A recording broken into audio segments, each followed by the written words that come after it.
여러분 우리 어제 추수감사절 보내었습니다. 추수감사절은 미국의 절기지요. 한국에도 절기가 있습니다. 이 절기에는 하는 일들이 있습니다. 추석에는 한국의 절기인데요. 송편을 먹고, 설날에는 떡국을 먹고, 추수감사절에는 터키를 먹고 뭐 그런 절기가 있습니다. 근데 하나님께서도 절기가 있으십니다. 그래서 우리가 이제 오늘은 하나님의 절기에 대해서 같이 메시지를 나눠보려고 합니다. 다 프린트를 가지셨죠? 자, 모든 나라와 모든 민족은 각기 절기를 갖고 있죠. 추수감사절은 미국의 절기였습니다. 우리가 다 세웠습니다. 그런데 하나님도 절기가 있으세요. 그래서 우리가 7대 절기라고 하는 말 들어보셨죠? 절기. 이스라엘 백성들을 대상으로 1년에 7번의 절기를 하나님께서 모세를 통해서 명하셨습니다. 레위기 23장 1절 2절을 우리 최평사님 읽어주시고, 이게 이 절기가 어느 나라 절기인가 어느 민족 절기인가 한번 맞춰보시기 바랍니다. 레위기 23장 1절 2절.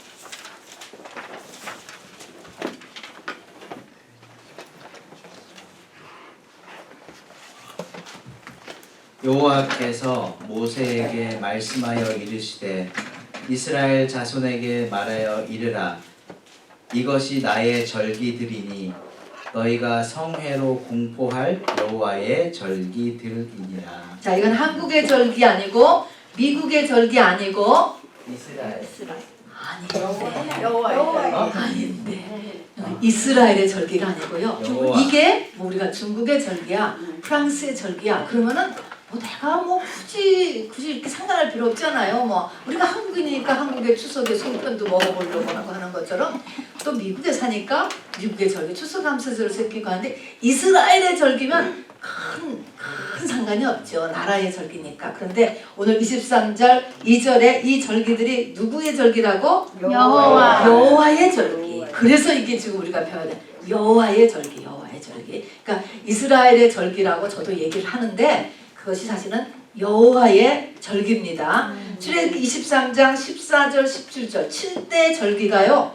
3대 절기가 중심인데 사실은 3대 절기지만 그 나머지 것들이 다 절기에 붙어있기 때문에 7대 절기를 다 세는 거하고 똑같아요. 쭈루룩 날짜가 연속이거든요. 자, 그러면 출애굽기 23장 14절 17절에 읽어보세요. 우리 지현 집사님. 출애굽기 23장. 너희는 너희 하나님께 예물을 가져오는 그날까지 떡이든지 볶은 곡식이든지 생 이삭이든지 먹지 말지니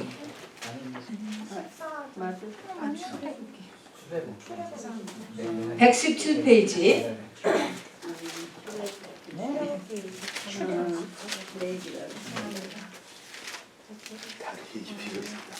너는 매년 3번 내게 절기를 지킬지니라. 쭉 건너뛰어서 절기를 지킬지니라 17절에 가서, 내 모든 남자는 매년 3번씩 주 여호와께 보일지니라. 네, 그렇죠. 절기를 지켜야 되고, 지키는 건 뭐냐면 쇼업, 나타나야 돼요.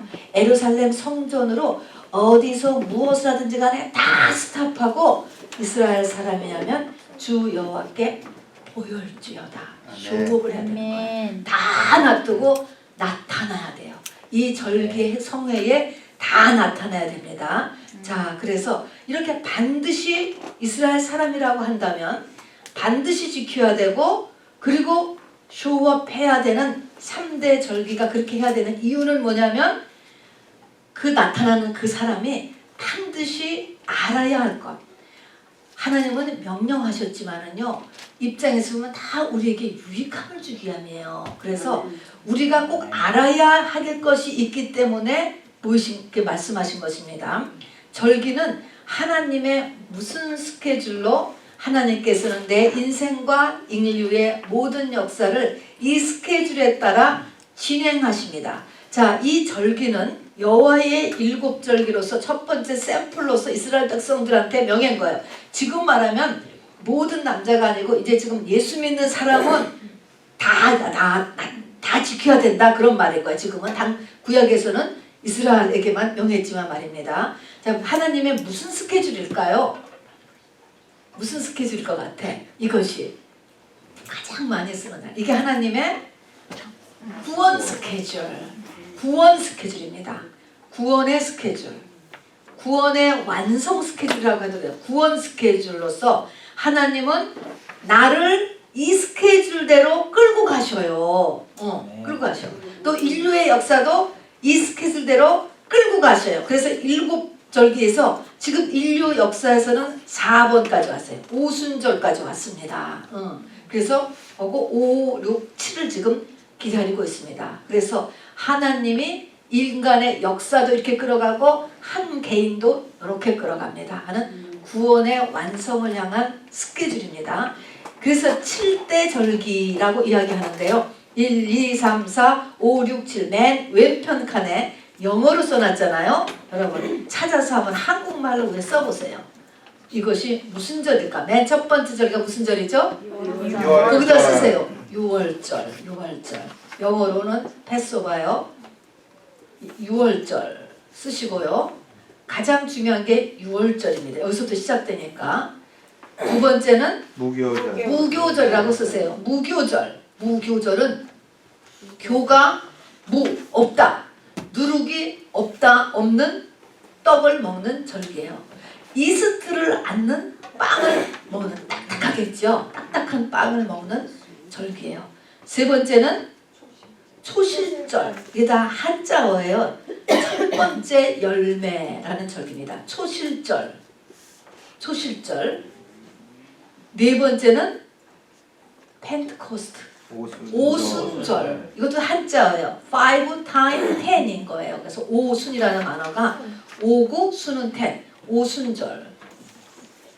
그 다음에 다섯 번째 절기가 나팔절. 여섯 번째 절기는 속죄일 또는 대속죄일이라고도 합니다. 속죄일. 그리고 일곱 번째가 초막절이라고도 되고 장막절에도 되고 괜찮아요. 초막절. 그 미국의 추수감사절은 요 초막절을 기초한 것입니다. 장막절. 자, 그래서 지금 6월절은 뭘로 신약에서 변해졌냐면 성만찬으로 변했어요. 그러니까 우리는 6월절 대신에 성만찬을 하는 거예요. 그렇지만 무교절, 다음에 그 밑에 거는 똑같이 다 가는 것입니다. 6월절 대신에 성만찬이고, 초실절이 첫열매, 이 땅에 사람으로 태어난 자의 중에서 첫열매, 하나님의 첫열매가 누굴까요? 예수님이에요. 농사의 첫열매가 예수님이에요. 인간으로서. 그래서 이 날이 지금 우리는 무슨 날일까요? 초실절이 부활절, 날짜가 부활절이에요. 부활절. 그래서 앞에 네 가지는 봄에 일어나는 것입니다. 봄절기. 뒤에 5, 6, 7번은 가을에 일어나는 절기예요. 그리고 우리가 배웠듯이 이 7개가 날짜를 보면 이렇게 붙어 있어요. 6월절은 1월 14일, 그 다음은 무교절은 그 다음 날부터 일주일 동안, 그리고 또 초실절은 1월 15일 이후에 첫 안식일 다음 날, 주일이겠죠. 1월 15일 이후에 맞는 첫 안식일 다음 날. 그러니까 요 세 개는 쭈루룩 붙어 있어요. 그러니까 내 6월절에 꼭 참석해야 돼 라고 하면 가서 요 세 개를 다 쇠고 오는 것이에요. 성전에 가서 성회가 하는 거가. 그래서 쭈루룩 붙어 있고, 그 다음에 이제 50일 후에 오순절이 있는데, 오순절은 수학의 이제 감사죠. 첫 열매를 맺게 해준 것에 대한 감사. 그래서 요 절기가 다 이제 이렇게 쭈루룩 붙어 있는데 전체가 다 감사한 사건, 감사를 바탕으로 해서 이 절기가 하나님이 세우셨습니다. 그래서 6월절은 엑소더스 한 것을 감사하는 거예요. 애굽의 노예 생활에서 탈출시키는 것에 감사. 다음에 초실절, 오순절, 여기는 수확한 거. 초실절은 첫 열매죠. 어쨌든 수확에 감사. 그 다음에 내려가서 초막절은요. 초막을 이때는 지금도 미국에 사는 유대인들도 열심히 하는 분들은 바깥에다가 뜰에다가 이 초막을 짓잖아요. 옥수수대 같은 걸로. 그것은 자기들 조상들이 40년 동안 그 광야에서 초막에서 지켜주신 것에 대해서 감사를 하는 것에 감사를 해서 만들었는데 그 뒤에도 이제 추수를 다 마치고 곡간에 저장한 후에 늦가리죠. 저장한 후에 그러니까 모든 추수를 다 마친 거예요. 이제 밑에 나오죠. 3대 추수가 있어요. 다 마친 후에 곡간에 다 집어넣은 후에 여러 가지래요. 추수한 게 여러 가지가 있잖아요. 많은 일에 각종 감사함을 하는 게 초막절이에요. 하면서 이제 감사하니까 이 감사를 자꾸 하고 여러 가지가 다 감사의 눈으로 바뀌면서 하나님의 목적하는 것은 뭐냐면 하나님에 대한 신뢰.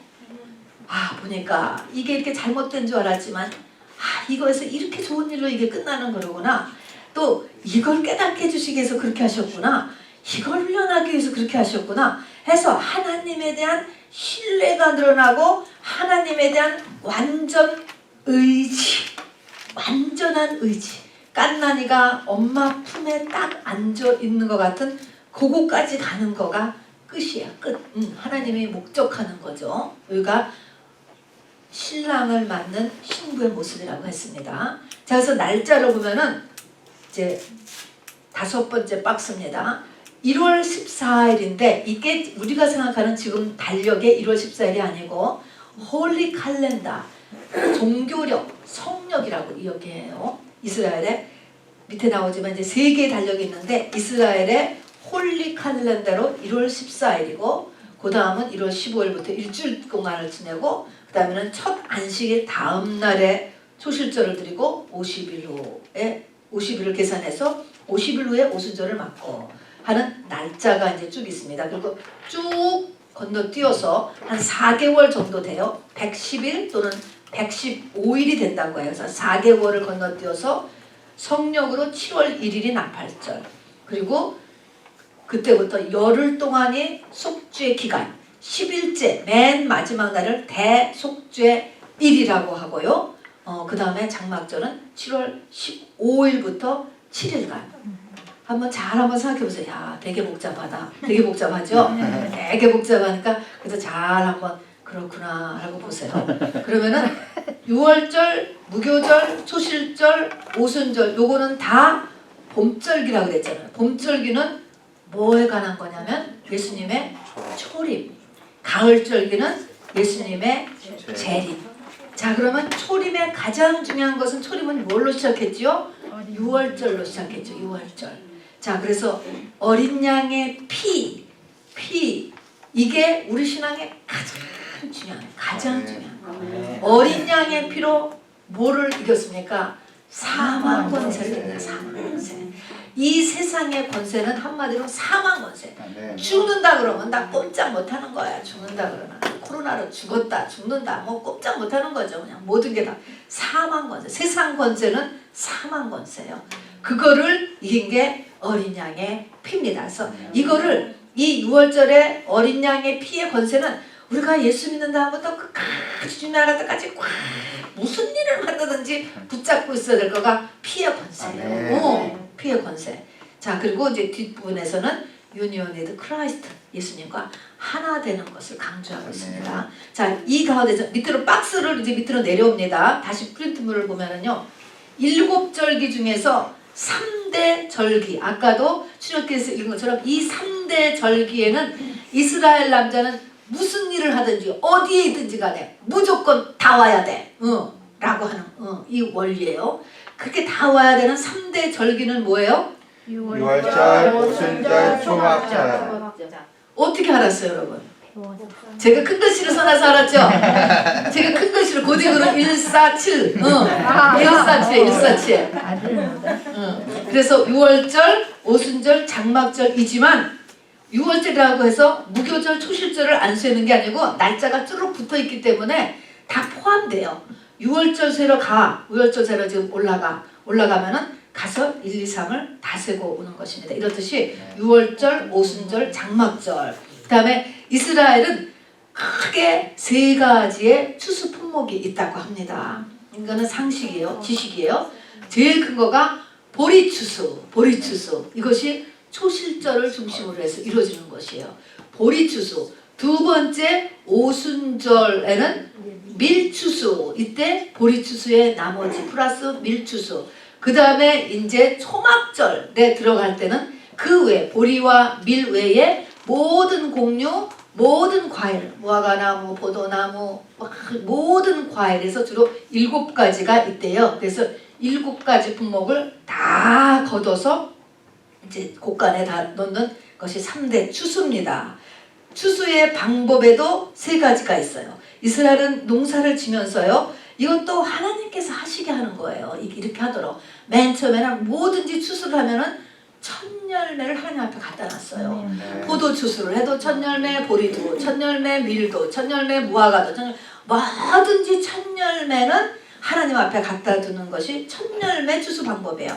그 의미는 하나님 요 첫 열매, 그래서 첫 열매는 여기서 보면은 제일 열렸어도 제일 잘 열린 거, 밭이라고 한다면 포도가 열리면 포도 중에서도 제일 좋은 거를 딱 한 송이를 따서 성전에 갖다 주면서 나머지 추수 끝날 때까지 다 이렇게 좋은 추수로 쫙 다 되게 해주세요. 중간에 떨어진다거나 뭐 농작물이 상한다거나 이런 일 없이 쭉 되게 해달라는 그런 마음을 품고서 첫 열매를 반드시 올리도록 했습니다. 두 번째는 이제 전체를 다 추수하는 거죠. 그리고 세 번째는 이삭죽기, 그렇죠. 이삭죽기. 떨어져 있는 이삭을 또 한 번 줍는 이런 일은 일어납니다. 이것이 첫 열매 추수, 전체 추수, 이삭죽기 추수, 이것이 다 나중에 지금 추수를 여기서 지금 곡식, 과일로 얘기했는데 이게 무슨 추수일까요? 하나님은 무슨 추수하실까? 사람 추수하는 거예요. 사람 추수. 우리는 지금 곡물로 하지만, 여러 종류 곡물로 하지만 하나님은 그런 거에 하나 관심 없으세요. 하나님은 사람 추수예요. 그래서 사람 추수라는 걸 나타냅니다. 자, 유대인의 달력을 보면은 홀리 칼렌더라고 해서 그걸 성력이라고도 하고 종교력이라고도 합니다. 여러분이 혹시 이렇게 주석 같은 데 보면은 성력 또는 종교력 같은 말이에요. 이거는 하나님이 정해줬어요. 그때가 음력이죠. 류나 칼렌더. 우리 한국도 음력이 있잖아요. 민간력이라고 하는데 민간력으로 때가 7월 1일이었는데 하나님께서 그게 엑소도스 한 날이었는데요. 출애굽기 12장에 보면 그 7월을 갖다가 홀리 칼렌더로 1월로 바꿔버렸어요. 그거를 종교력이라고도 하고 성력이라고도 하고 홀리 칼렌더가 있습니다. 그 다음에 민간력은 우리가 쓰는 음력 같은 것이고 태양력은 우리가 지금 붙여놓고 있는 달력이에요. 태양력. 그래서 차이가 있습니다. 민간력 7월을 성력 1월로 바꾸고요. 이 성력은 지금 쓰는 우리의 달력하고 2, 3개월 차이예요. 그러면 6월절, 무교절, 초실절은 대강 몇 월쯤 될 것 같아요? 2, 3개월을 더하면 2, 3개월 한 3, 4, 아니지 3, 4개월이 6월절, 무교절, 초실절이 홀리 칼렌더로 1월이라고 1월 14일 3개월을 플러스 해봐요. 한 3, 4월 우리 부활절 맞잖아요. 3, 4월 부활절. 그러니까 이 6월절, 무교절, 초실절이 쭈르륵 붙어있잖아요. 그러니까 붙어있잖아요. 그러니까 초실절을 여러분은 부활절 생각하면 돼. 우리가 하면은 부활절이 봄에 3, 4월에 있잖아요. 항상. 그러니까 이거는 그러니까 해마다 다르지만 한 3개월을 더한다고 생각하시면 돼요. 그러면 밑으로 내려와서 나팔절, 속죄일, 장막절은 7월이다. 지금 성령 7월이에요. 그러면 7월에다가 3을 플러스를 하면 지금의 몇 월쯤 될까요? 10월, 9, 10월이지. 가을. 여기에 대속죄일, 요때가 무슨 날일까? 주님의 초림, 괴림이 다 이때 일어납니다. 그리고 크리스마스에 예수님이 탄생하신 게 아니고 늦가을에 탄생하셨어요. 늦가을. 그래서 양치는 목동들이 밤새 별 보다가 주님의 오심의 소식을 알았잖아요. 꽝꽝 오는 겨울에는 그렇게 밤새 나가지 못해요. 목동들이. 그러니까 12월 24일이 아니고 지나갔어. 사실은 주님의 탄생일이. 늦가을. 우리는 지금 상징적으로 흰눈 오는 크리스마스는 완전 무드지 이거는. 그래서 크리스마스는 상징적으로 그냥 쉬는 거예요. 예수님의 탄생은. 그래도 산타 하는 것보다는 훨씬 낫잖아요. 산타를 믿느냐 안 믿느냐 하는 것보다는. 하여튼 이거는 12월 24일은 정말 예수님의 벌스데이트는 아니다 라는 것만 그냥 알아두시고 어쨌든 이 땅에 태어나신 날을 어느 날이 있잖아요. 그날을 우리가 셀리브레이트 하는 것입니다. 자, 6월절을 보십시다. 6월절은 어린 양의 피로 모든 무슨 권세? 사망 권세. 또 이것은 무슨 권세? 사망 권세 있고로 세상 권세. 세상에 우리를 확 위협하는 게 전부 다 죽을까봐 전부 다.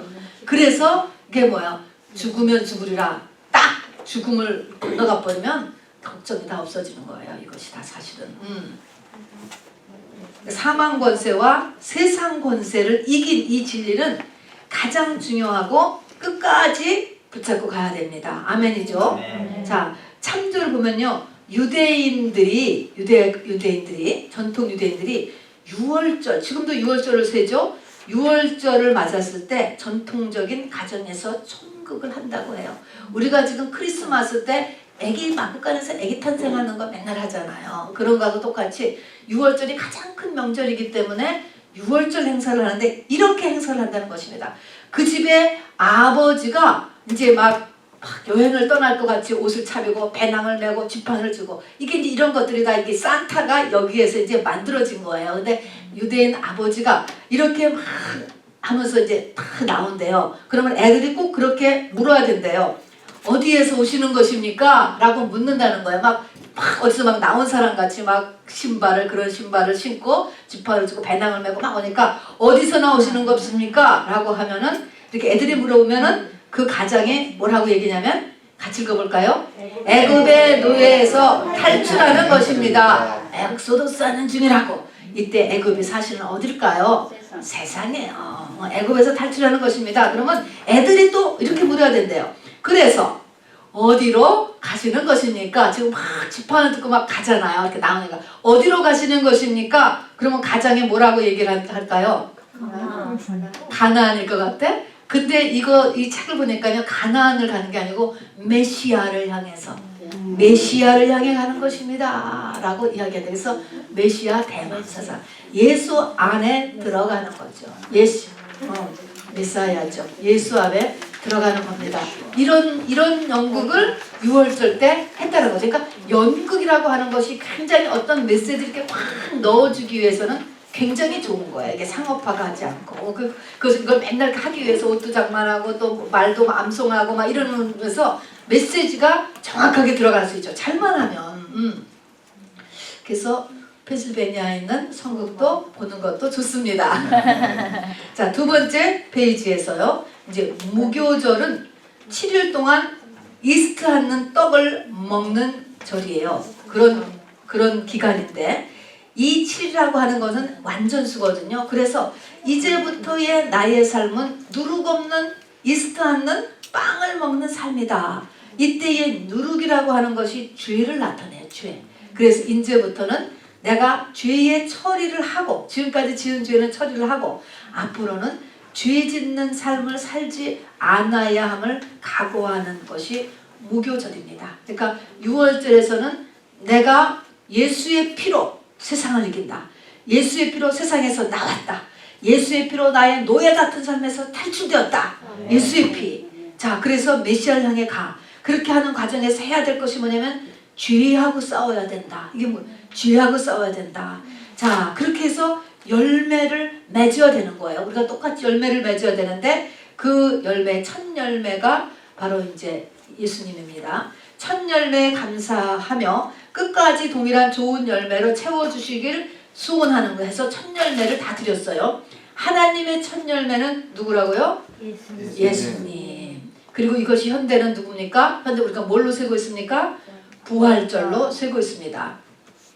근데 구약에서 보면은 창세기 8장에서 보면 노아의 방주가 이제 다 그 홍수를 통과하고 아라랏산에 딱 도착한 날이 그 날짜가 딱 부활절에 도착을 합니다. 부활절에. 자, 그래서 노아가 신부죠. 그리고 이제 고난이 끝난 것을 얘기합니다. 이렇게 되면은 우리도 이제 다 이것을 향해서 가는 거죠. 그래서 이것을 향해서 이 초실절 예수님이 먼저 첫 열매가 되시고 그 다음에 쫓아가는 우리들이 가는 곳이 오순절이에요. 오순절. 우리가 똑같이. 자, 한번 같이 읽어볼까요? 오순절은 시작. 보리 추수를 마무리하고 밀추수를 하는 날. 자, 이 밀추수, 우리가 보리가 또 예수 그리스도를 한번 상징하거든요. 그래서 우리가 추수 감사절 때도 보리 이삭 단 묶어서 깨나죠. 그게 예수님을 상징해요. 그럼 이제 보리 추수 말고 밀추수는 누구예요? 이제 그 뒤를 쫓아가는 우리를 밀로 표시한 거예요. 그래서 밀추수를 하는 날입니다. 같이 근데 이 오순절이 왜 중요한가라는 것을 같이 프린트를 읽어봐요. 시작. 예수님의 권세 있는 진리의 말씀을 배웠고 누가? 12제자가. 그 다음에 신유와 축기의 능력을 체험하고 행하여 또 예수님의 십자가 죽으심을 받고 또 부활하신 예수님과 40일을 같이 생활하였어도 이게 지금 12제자 얘기입니다. 이렇게 했죠? 했음에도 개인적으로 영적 오순절을 겪어내지 못한 제자들의 믿음은 지식에 불과했다. 이게 우리 모습이에요. 시작. 예수 믿는 처음 목적이 변할 수 없어도. 그렇죠? 그래서 잠깐만요. 예수 믿는 처음 목적이 속에서 변해지지 않는 거예요. 아무리 천국이 중요하다 해도 안 변해지는 거예요. 그래서 제자들도 예수님이 이제 승천하시기 전에 만났을 때 이스라엘을 회복함이 이때니까 끝까지 처음 이스라엘을 회복하기 위해서 로마에서 독립시키기 위해서 이렇게 모인 단체거든요. 끝까지 이스라엘 독립이었어요. 안 변해, 못 변해 사람은. 변할 수 없었고 시작. 본능을 이기지 못했고 시기하죠, 음란하죠, 못 이기는 것입니다. 그 다음에 성품이 변하지 않았고 세상을 이기지 못했습니다. 그래서 예수님이 십자가 할 때 물론 다 도망갔어요. 아무리 뭐라 그래도 안 되는 것입니다. 자, 그 다음을 읽으세요. 오순절을 통과해야 예수의 뭐가 될까? 신부도 되는데 더 성경적인 용어, 신부보다 예수의 제자보다 더 중요한 거. 증인. 똑같아요. 예수의 제자라고 하셔도 되고 예수의 제자, 증인, 신부 다 똑같은 건데 우리가 하니까 증인. 예수의 증인. 증인이라는 것은 뭐야? 똑같다. 이게 다 카피라는 의미라고 그랬잖아요.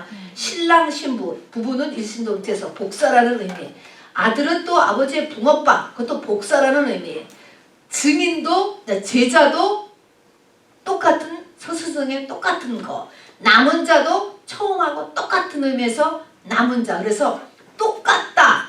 예수님하고 똑같은 그 의미에서 증인의 의미가 됩니다. 근데 왜 증인이라고 하는 게 중요하냐면요. 나중에 거둬줄 때 예수님의 이 보좌 옆에 12보좌가 할 때 여기에 앉혀지는 휴거를 한다든가 이제 입맞은 종이 된다든가 할 때 그 사람들이 얘기했잖아요. 율법의 증인이 되는 사람, 다음에 복음의 증인이 되는 사람. 율법과 복음이라고 하는 구원의 큰 두 가지 틀을 주셨는데 구약은 율법이죠. 지금은 복음이죠. 그것에 증인이 된 사람들이 올라가는 거예요. 하나님의 보좌는. 그런 의미에서 증인이라고 하는 단어가 성경적인 이제 첫 번째 용어입니다. 증인. 똑같은 사람. 그대로 얘기할 수 있는 사람. 그래서 예수의 증인이 되며 이런 사람이 세상을 이기고 하나님의 교회가 된 거예요. 그런 사람. 그리고 그런 사람 위에 교회가 서지게 됩니다. 자, 오순절 마가의 다락방은 이거 사도행전 2장 얘기하는 거예요. 예수님과의 무슨 현장? 결혼식 현장이에요. 그래서 이게 신부가 된 것입니다. 10일 동안에 정말 아무것도 안 하고 기도만 한 거죠. 기도에 전념했다고 그랬죠. 그리고 그 기도는 회개 기도를 하고 있습니다. 회개 분량을 채웠다. 요엘서에 나온 대로 신부가 된 거예요. 그래서 이것이 바로 in Christ, 예수 안에 들어갔다. 우리가요 그냥 성령을 받아도 우리가 예수 안에 있어요. 그렇게 믿음으로 영계에서는 그렇게 봐줘. 그러나 내 실제 삶에서는 안에서 이것이 역사하지 않아요. 우리 성경에 나오는 모든 약속의 말이 성령 받으면 그대로도 다 역사할 수가 있어. 그 때를 맞춰서. 그러나 그런 믿음이 아니고 실제로 내가 되는 믿음이 있어요. 지금 그 얘기를 하는 거예요. 이게 두 가지가 달라요. 근데 하나님이 이제 네가 그렇게 되라. 예수가 진짜로 되라라는 것을 하는 사람한테는 요 기적과 말씀에 그대로 되는 것이 안 되게 하셔요. 그런데 그러니까 인 크라이스트, 우리가 이미 성령 받으면은 인 크라이스트야.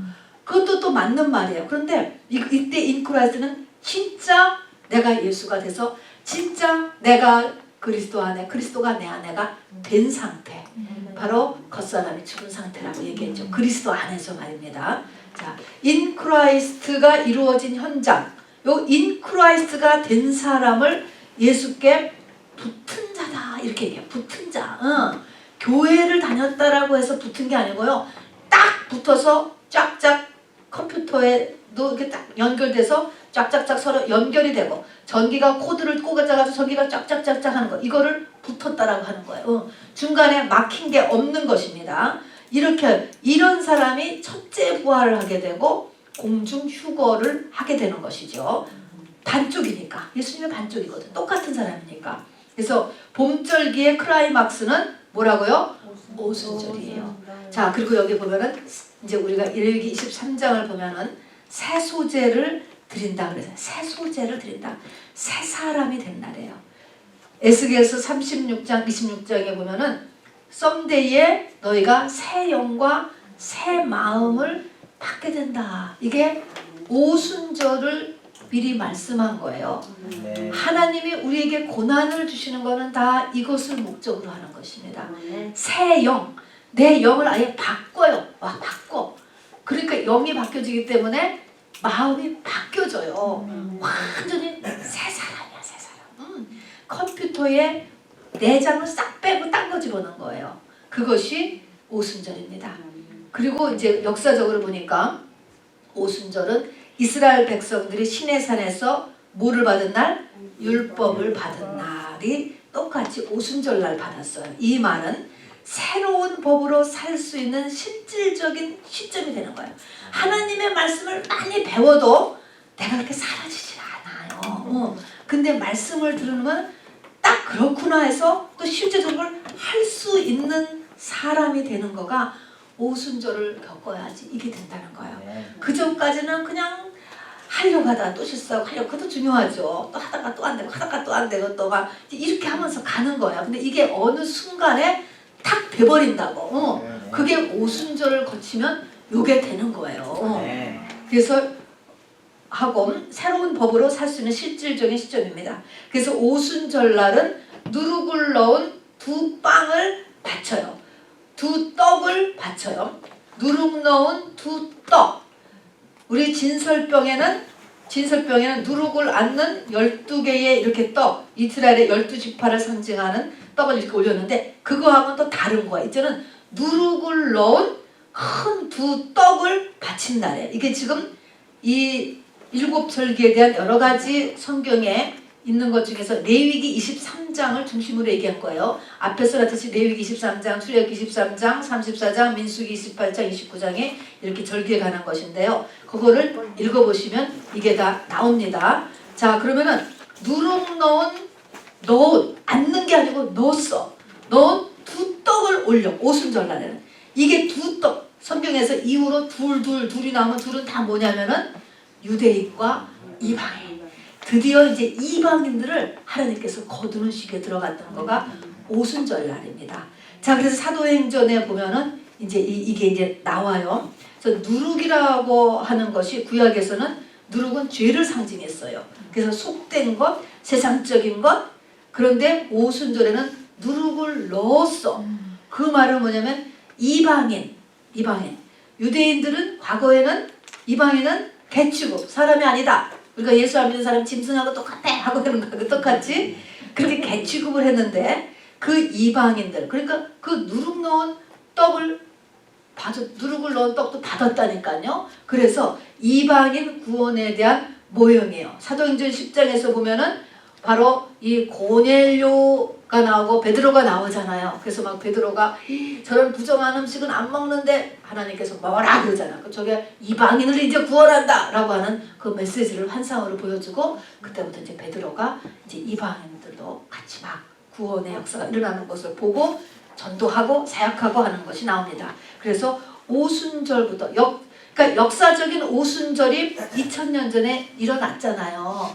지금까지 계속되는 거예요. 오순절이. 자, 그래서 하고 누룩은 복음의 팽창을 상징하고요. 그런데 이 신약에서 누룩은 또한 천국. 그래서 천국은 여자가 덩이 속에는 누룩과 같다라고 해서 이들은 천국 복음을 받은 이방인 유대인, 그러니까 다 듣는 게, 그러니까 들어오는 게 아니고요.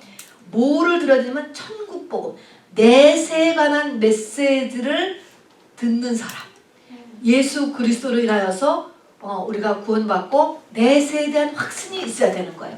이런 천국 복음을 받은 이방인들, 유대인들이 거두어지는 것입니다. 그래서 이게 봄절기가 오순절까지로 끝나고요. 그 다음에 이제 가을까지 4개월 동안의 이제 기간이 있게 됩니다. 봄절기 오순절 끝났어요. 우리가 이제 첫 번째 장을 한번 이렇게 보면서 이렇게 보세요. 봄절기가 1, 2, 3, 4번까지가 봄절기예요.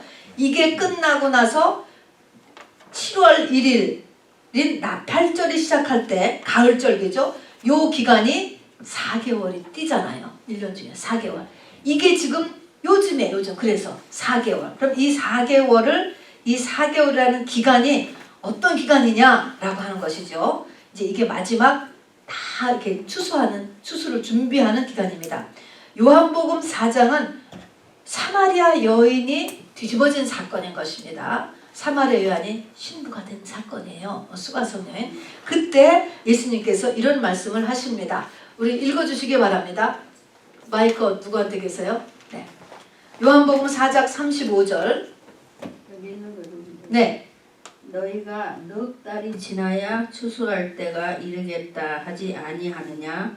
내가 너희에게 이르노니 눈을 들어 밭을 보라. 희어져 추수하게 되었도다. 네. 아멘. 예수님께서 이 말씀을 하면서 너희가 넉 달이 지나야 추수할 때가 이르겠다 하지 않냐. 넉 달이라고 하는 이 넉 달이 바로 오순절 끝나고 그 다음에 나팔절까지의 넉 달을 이야기하는 거예요. 자, 넉 달이 이게 지금 막 연그는 기간인데 연글고 추수하고 막 하는 이런 기간인데 지금 눈을 들어 밭을 보라 추수할 때가 가까웠다 이런 얘기를 하시면서 넉 달이 나와요. 마태복음 9장 38절도 읽어주세요. 추수할 일꾼을 보내주소서. 이렇게 얘기했어요. 그러면 추수를 하기 위한 추수한 일꾼을 보내주소서 이런 말이 뭘까요? 우리가 찬양에서도 서둘러 추수합시다 라든가 일꾼을 추수할 일꾼을 보내주소서. 그러면 누구를 보내달라는 말일까? 이 예수님 그 위를 보세요. 추수할 일꾼. 누가 추수할 수 있어요? 이거는 이때 추수할 일꾼. 자, 수가성 여인이 수가성 여인이 뒤집어진 다음에 요 말씀을 한 거예요. 누구냐면은 이게 바로 오순절을 통과한 사람. 예수의 증인이 된 사람. 예수의 신부가 된 사람이 좀 빨리 좀 나오게 해달라 이 얘기를 하는 거야. 이게 지금 우리에게 추수할 일꾼을 보내주소서. 이 말은 빨리 목사님 좀 많이 만나게 해달라, 신학생을 증가시키게 해달라 그런 의미가 아니고요. 이때 추수할 일꾼은 바로 오순절을 통과한 예수의 증인들이 빨리 나오게 해달라 하는 말이고요. 그래서 로마서에서도 온 피조물이 탄식하며 하나님의 아들이 나타나기를 합수고대한다 하는 것도 이런 사람이 하나가 나면 온 피조물, 짐승도 잘 되고 농사도 잘 되고 기후도 좋아지고 모든 게 좋아지는 거야. 이 한 사람이 얼마나 중요한지 몰라요. 그래서 이 중요성입니다. 그래서 이때 추수할 일꾼이라는 것은 증인을 이야기하는 것입니다. 다음에 이제 가을절기로 들어갑니다. 가을절기, 나팔절. 자, 데살로니가전서 4장 16절 17절 쭉 읽어주세요. 주께서 호령과 천사장의 소리와 하나님의 나팔로 친히 하늘로 닫혀 강림하시니 그리스도 안에서 죽은 자들이 먼저 일어나고 그 후에 우리 살아남은 자도 저희와 함께 구름 속으로 끌어올려 공중에서 주를 영접하게 하시니 그리하여 우리가 항상 주와 함께 있으리라. 그러므로 이 여러 발로 서로 위로하라. 네, 그렇습니다. 이 나팔절이 그러니까 데살로니가 4장 16절에 보면 이게 주님이 공중재림할 때인데 공중재림할 때 하나님의 나팔이 울려 퍼진다 그러잖아요. 하나님의 나팔 소리. 그래서 우리가 공중에서 주를 영접하게 되고 이것이 우리의 최고의 위로예요. 사실은 이렇게 되는 것이 목적이고 이것이 위로가 됩니다. 이 날을 민간요로는 신년, 새해라고 새. 우리가 흔히 얘기하는 유대인의 설날, 로시 하시나 그래서 애들 학교 안 갈 거예요 아마. 그날이 나팔절입니다. 근데 이 나팔이 성경에서는 많이 나와요. 구약에서 보면 이 나팔은 뭐냐면 하나님하고 하나님 백성들 간의 통신수단을 나팔이에요. 나팔. 자 그럼 나팔을 불렀어. 그러면 나팔이 이제 이스라엘 민족들이 나팔을 부른 거는 절기에도 불고 전쟁 일어났을 때도 불고 이렇게 여러 군데서 나팔을 불렀다고요. 그러면 이 나팔이라고 하는 그 의미는 뭐냐면 나팔이 부른 것은 복음의 나팔. 그래서 나팔은 하나님의 말씀을 상징하고 또 나를 나팔 불면요. 나팔 소리 굉장히 커요. 이 나팔이. 깜짝 놀래게 하는 거야. 환경의 고난이에요, 여러분. 우리가 나팔라고 이렇게 하면 그래서 나팔이 7나팔이 이제 계속 나오고 하는데 하나님이 이게 나한테의 통신수단. 이 나팔절은 하나님이 이제 나에게 열매가 이제 됐나 안 됐나 또 나를 더 업그레이드를 시키기 위해서 하나님이 하시는 것은 나팔이라고. 나팔로 교제를 해. 이게 셀폰이야. 근데 그게 내용은 뭐냐면 말씀과 고난이라 이런 것입니다. 하나님의 말씀을 들으면 자기를 돌아보고 나에게 하나님 무슨 말씀 하시는 거 아니야? 이렇게 생각해야 되고 또 고난이 오면 어려운 일이 생기면 하나님이 나에게 뭘 말씀하시려는 거 아니야? 이렇게 생각하라는 게 나팔의 의미라는 거예요. 그래서 그냥 나팔을 한번 불어봐야 돼. 소리가요 깜짝 놀라. 우리가 이렇게 적은 공간에 살면요 진짜로 여러분 깜짝 놀랄 거예요. 교청이 떨어지게 이 유대인의 나팔이 엄청 소리가 커요. 그래서 우리를 놀래킨다. 고난을 나타내는 거야. 고난. 자 통신수단. 그래서 나팔은 하나님과 하나님 백성들과의 통신수단이었어요. 과거에. 자 그 다음에 드디어 속죄일 레위기 23장 26절부터 32절을 우리 지집사님 읽어주세요. 레위기 23장. 우리가 레위기 23장에 7절이가 다 나와 있는데 지금 안 읽은 거예요. 그냥 제가 정리해서 알려드리고 이건 한번 읽어봐야 될 것 같아요. 레위기로 23장에 26절부터 32절까지 여호와께서 모세에게 말씀하여 이르시되 일곱째 달 열흘날을 속죄일이니 너희는 성회를 열고 스스로 괴롭게 하며 여호와께 화제를 드리고 이날에는 어떤 일도 하지 말 것은 너희를 위하여 너희 하나님 여호와 앞에 속죄할 속죄일이 됨이니라. 이날에 스스로 괴롭게 하지 아니하는 자는 그 백성 중에서 끊어질 것이라.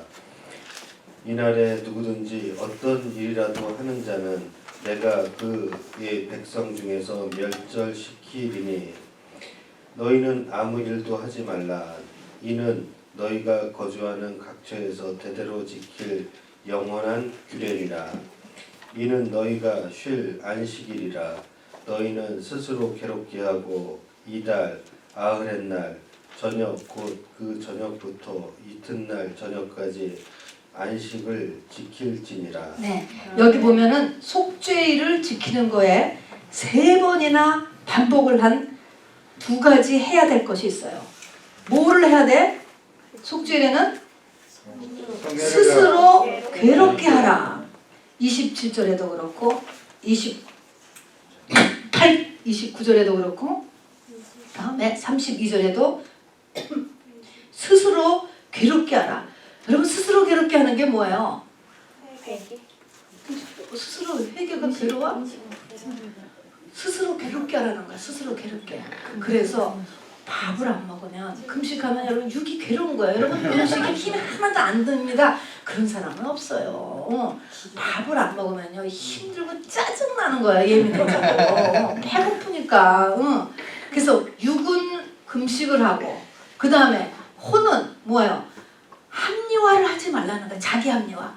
변명하지 말라는 거야. 자기 무지가 무슨 잘못했나 그래 보세요. 쫙 자기 합리화가 올라가잖아요. 그럴 수밖에 없었지. 당신이 그랬으니까 내가 그렇게 할 수밖에 없었지. 나오잖아요. 근데 요구가 두 가지가 뭐냐면 스스로 괴롭게 하라. 내가 스스로 괴롭게 하라는 것과 또 하나는 뭡니까? 일하지 말아라. 두 가지. 일하지 말라도 3번이나 나와요. 그리고 스스로 괴롭게 하라도 3번이나 나옵니다. 자, 이게 무슨 의미를 가졌는가 한번 같이 봅시다. 6절 읽어주세요. 계속 읽어주세요. 평소에 집사님. 평소에 회개를 했고 또 죄를 멀리하는 삶을 살았어도 오하지 못한 죄, 깨닫지 못한 죄가 있다는 거야. 사람 누구한테나. 이스라엘 민족들이 죄를 지었으면 염소 새끼 사가지고 맨날 성막에 갔잖아요. 그래서 죄를 거다 올리고 하고 죄 사함을 다 했다고. 그렇게 했음에도 불구하고, 그리고 아까 지금 무교절도 있고 그런 절기가 많았음. 열심히 신앙생활하고 교회생활을 했어도 깨닫지 못한 죄, 내가 그것이 죄인 줄을 모르는 것이 있단 말입니다, 여러분. 그런 깨닫지 못한 죄가 있고, 또 계속 읽어주세요.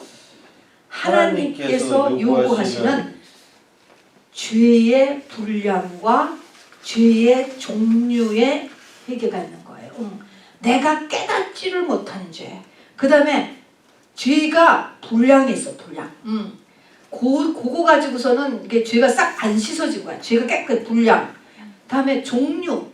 이거는 사람마다 다 달라요. 죄의 종류는. 목사의 죄와 그냥 성도의 죄가 또 다르죠. 남편의 죄와 아내의 죄가 다르고 대통령의 죄와 일반 사람의 죄가 다를 것입니다. 이렇게 해서 이런 것들이 다 다르기 때문에 이 대속죄일에 요 죄를 씻어야, 네가 미처 깨닫지 못한 죄를 씻어야 회개하라 천국에 가까워지잖아요. 그래야 업그레이드가, 영적인 축복이 일어나잖아요. 그래야 복을 받잖아요. 그래서 이 대속죄를 이 열흘 동안의 이 속죄를 전부 다가 지키게 하고, 이거를 안 지키면 여기가 끊쳐진다, 멸절시킨다, 영원한 규례다 라고 거듭해서 얘기해 주는 거가 이 속죄입니다. 자, 그리고 이 대속죄의 마지막에 11제가 대속죄예요. 대속죄. 파이널 대속죄일이 무슨 날이냐면, 이 대속죄는 무슨 날? 예수님이 오시는 날. 자, 그러니까 예수님은 봄에 오세요? 가을에 오세요? 가을에 오세요. 자, 그리고 이 절기에 참가하지 않는 자는 백성 중에서 끊쳐지리라. 이렇게 경고해서 꼭 여기에 참가하도록 하나님께서 명령해 준 거야. 이거는 누구를 위해서요? 이스라엘 백성들을 복주기 위해서 그런 것입니다. 근데 여기서 10일 동안이라는 것과 7년 대환란이라는 것과 같은 의미예요. 7년. 자, 요한계시록 2장 10절에 서머나 교회에 하나님이 하신 말씀, 뒷장으로 가서요. 마지막 페이지입니다. 2장 10절 읽어주세요.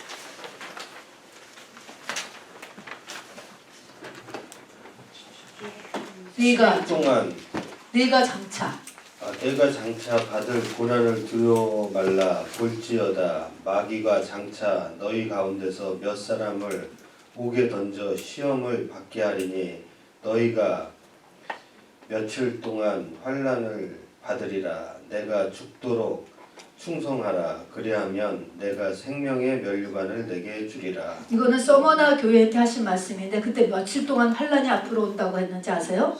10일입니다. 그래서 이 10일이라는 것과 7년 대환란이 같은 의미를 가지고 있어요. 그래서 역사적으로 보면은 이 10일의 환란이 7년 대환란이고, 이스라엘 사람들 이것을 야곱의 환란이다 이렇게 이야기로 별명이 있습니다. 그래서 속죄일에 할 일은 같이 읽읍시다. 시작. 스스로 괴롭게 한다. 금식은 육이 괴로움을 당하는 것이다.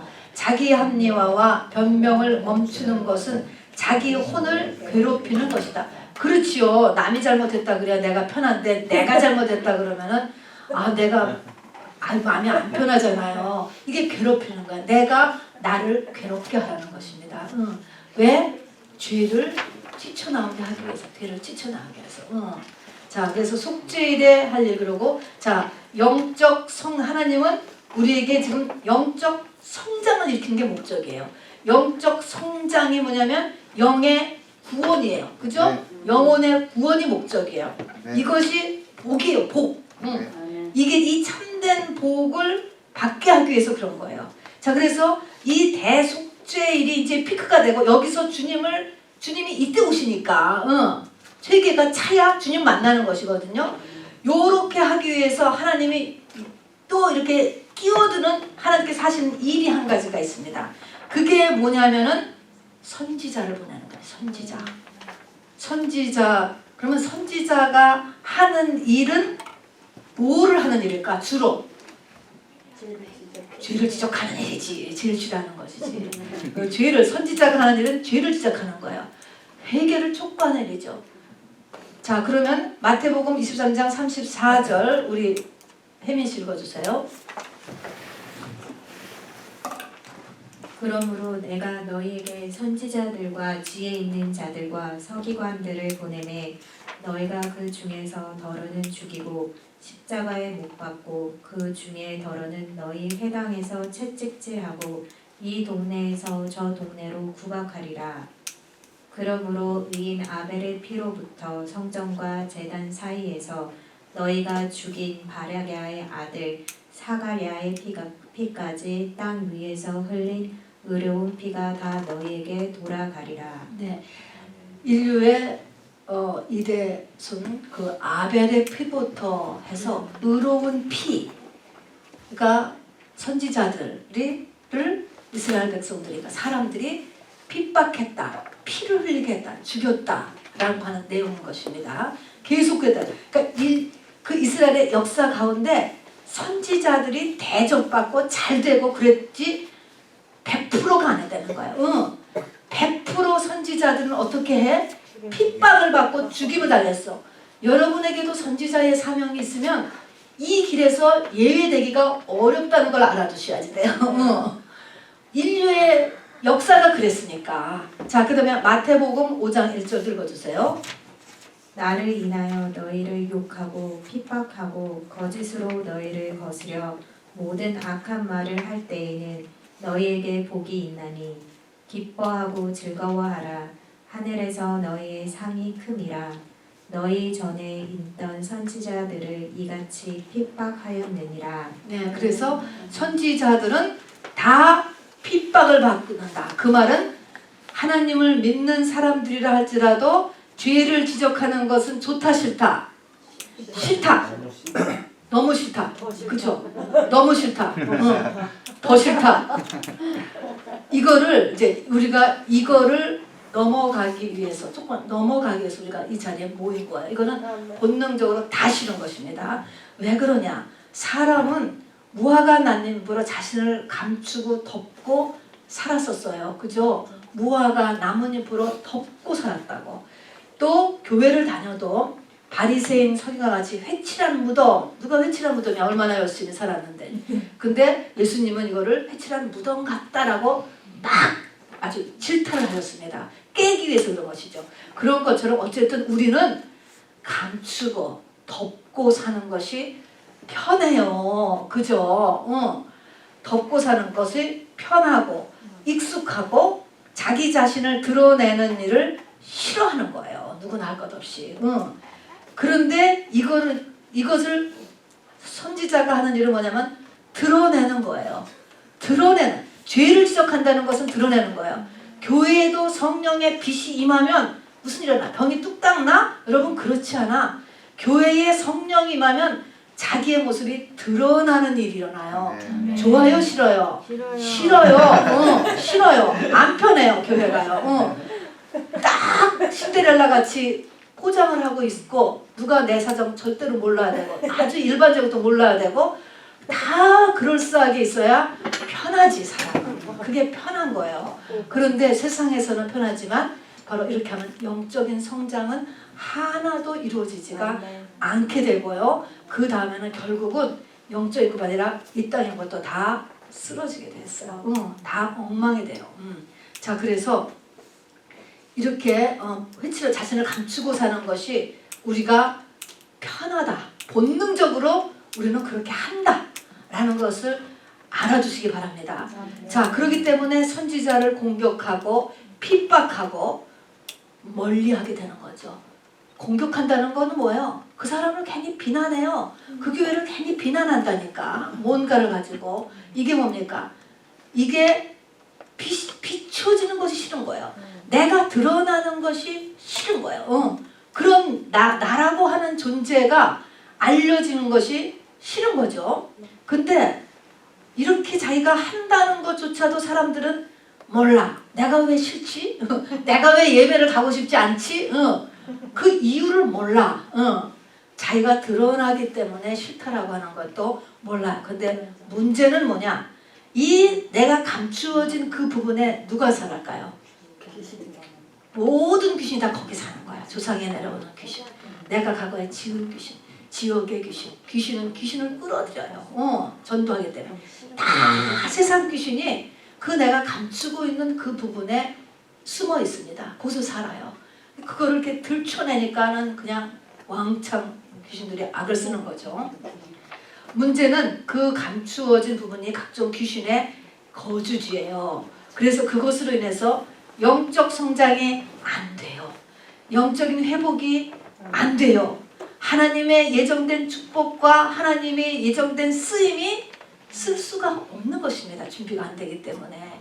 이것이 문제죠. 그러니까 우리가 이거를 알고 이거를 넘어가려고 해야 돼요. 우리가 날마다 자기를 부인하고 하는 거는 모르는 사람 한 명도 없잖아요.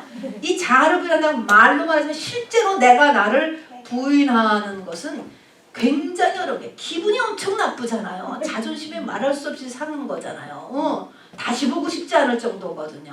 그게 자아를 부인하는 거예요. 이런 것들을 이제 우리가 이 대속죄일에 이게 걸려 있는 거예요. 10일간의 고난과 하나님이 여기서 그 사람을 살리기 위한 수술을 하는 이런 선지자의 역할이 일어납니다. 자, 그리고 이제 마지막에 7번째 초막절입니다.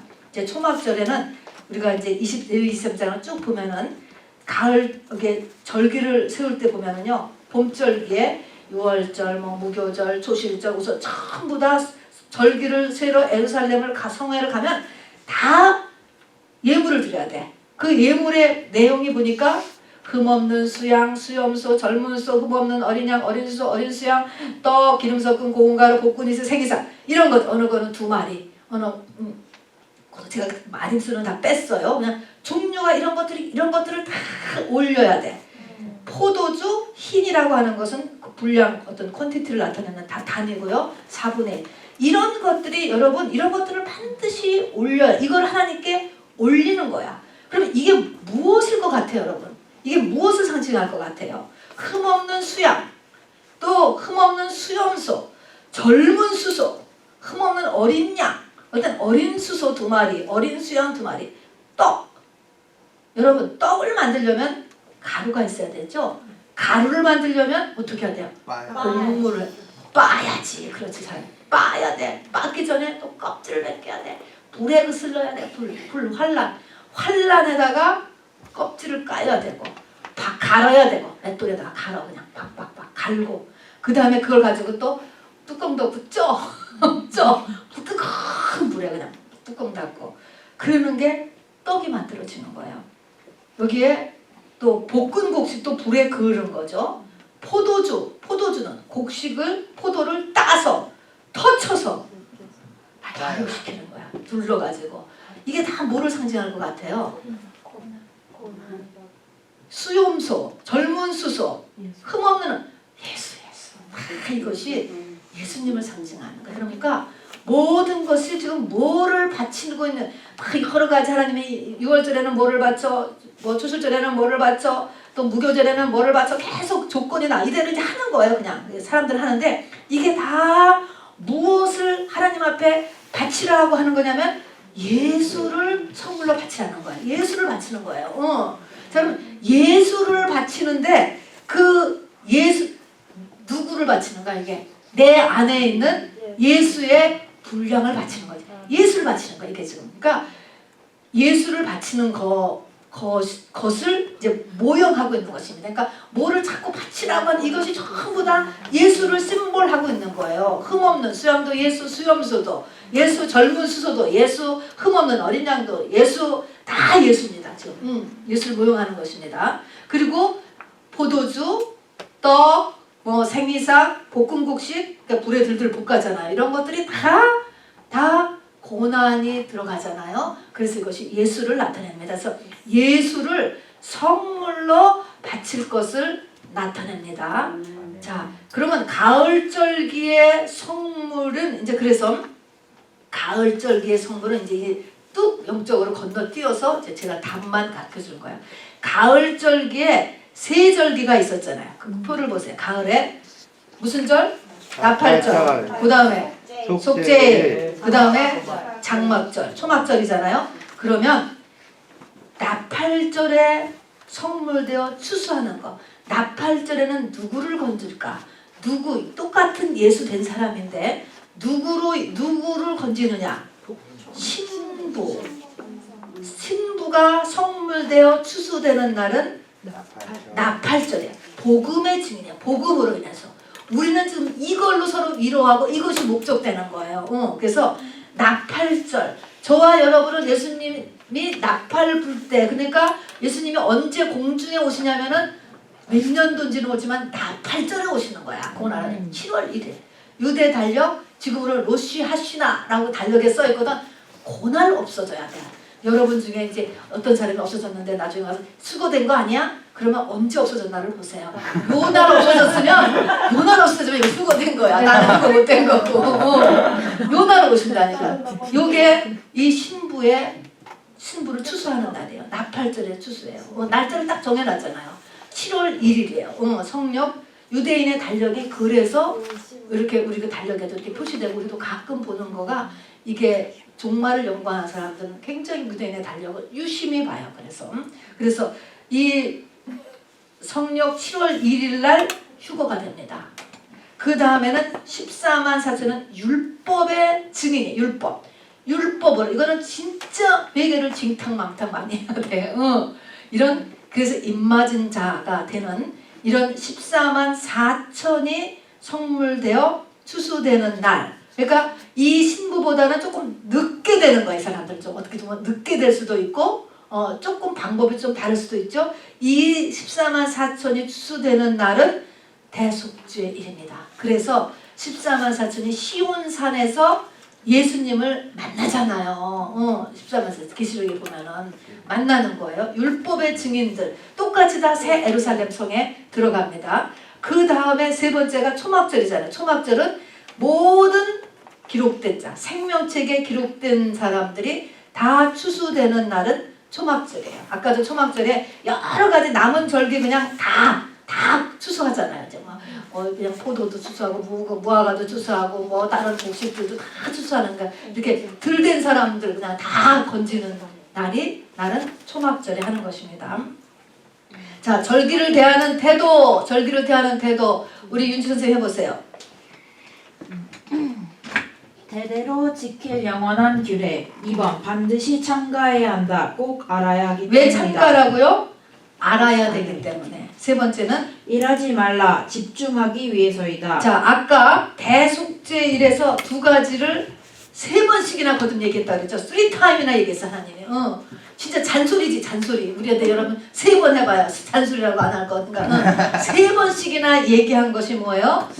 스스로 괴롭게 해. 두 번째는 일하지 말라. 스스로 괴롭게 하라는 건 알았잖아요. 그리고 일하지 말라라는 것은 뭐냐면 집중 여러분 집중하기 위해서요. 이게 내가 간절히 사모하고 회개도 내가 정말 회개하기를 원하고 하나님도 정말 이렇게 해야지 이게 되지. 그렇지 않으면 안 돼. 거기까지 이러지만 세상이 절대로 영적으로 우리를 회개하게 두지를 않아요. 환경적으로도 그렇고 금방 누구 전화하고 금방 재밌는 연속 극복에 하고 막 이런 일들이 막 터져가지고 깊게 들어가지 않아. 그래서 일하지 말라. 일이 제일 집중하는 일이니까. 그래서 일하지 말라. 그 다음에 네 번째는 예물을 드려야 한다. 하나님과의 교제를 위해서. 네, 이거는 하나님이 인격체시기 때문에 절기 때마다 꼭 예물을 다 빈손으로 내게 보이지 말지니라 하는 거가 7절기에 나오는 말씀이에요. 그래서 하나님 앞에 들음이 있어야지 은혜가 나한테 와요.